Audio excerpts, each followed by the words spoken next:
bank গ্ৰাহকৰ বাবে এটা ভয়ংকৰ খবৰ নাজানিলে আপুনিও পৰিব পাৰে বিপদত আজিয়ে কৰি লওক এই সমুকাম জানুৱাৰীত 16 দিনৰ বাবে বন্ধ থাকিব বেংক কোন কোন তাৰিখত বন্ধ থাকিব বেংক সমূহ সবিশেষ জানিবলৈ ভিডিঅটো শ্বেয়াৰ কৰি সম্পূৰ্ণকৈ চাওক নতুন বছৰটোৰ আৰম্ভণিতে একাধিক উৎসৱৰ বাবে অহা সপ্তাহত কেইবাখনো ৰাজ্যত একেৰাহে 3 দিন বেংক বন্ধ থাকিব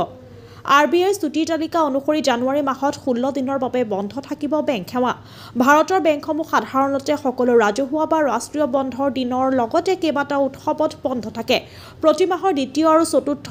শনিবাৰেও বন্ধ থাকে জানুৱাৰী মাহৰ ছুটিৰ দিনকে ধৰি 16 দিনৰ বাবে বেংকসমূহ বন্ধ থাকিব কেইবাখনো ৰাজ্যত মকৰ সংক্ৰান্তি উপলক্ষে 15 জানুৱাৰী সোমবাৰে বেংকৰ ছুটি আছে কৰ্ণাটক উৰিষ্যা তামিলনাডু অন্ধ্ৰপ্ৰদেশ তেলেংগানা ছিকিম আৰু অসম উত্তৰায়ণৰ পুণ্যকাল মকৰ সংক্ৰান্তি পংগল মাঘ বিহু উপলক্ষে বেংকসমূহ বন্ধ থাকিব 2024ত মকৰ সংক্ৰান্তিৰ বাবে একেৰাহে 3 দিন বেংক ছুটি আছে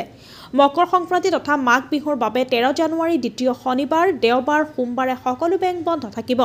সাধাৰণতে বিভিন্ন উৎসৱ আৰু গুৰুত্বপূৰ্ণ দিন উপলক্ষে বিভিন্ন ৰাজ্যৰ বেলেগ বেলেগ বেংকসমূহ বন্ধ আছে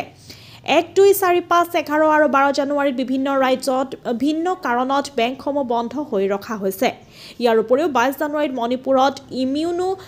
ইৰাটপা উৎসৱৰ বাবে আৰু ছিকিমতো হুল্লুমু তামাং জনগোষ্ঠীৰ নৱবৰ্ষ দিৱস সুনম লুচাৰৰ বাবে বেংক বন্ধ থাকিব 23 জানুৱাৰীত ত্ৰিপুৰা মণিপুৰ আৰু কলকাতা আৰু 25 জানুৱাৰীত তামিলনাডু উত্তৰ প্ৰদেশ মহাৰাষ্ট্ৰত বেংক বন্ধ থাকিব 25 জানুৱাৰী হিমাচলত ৰাজ্যৰ দিৱসৰ বাবে বেংক বন্ধ থাকিব ইয়াৰ উপৰি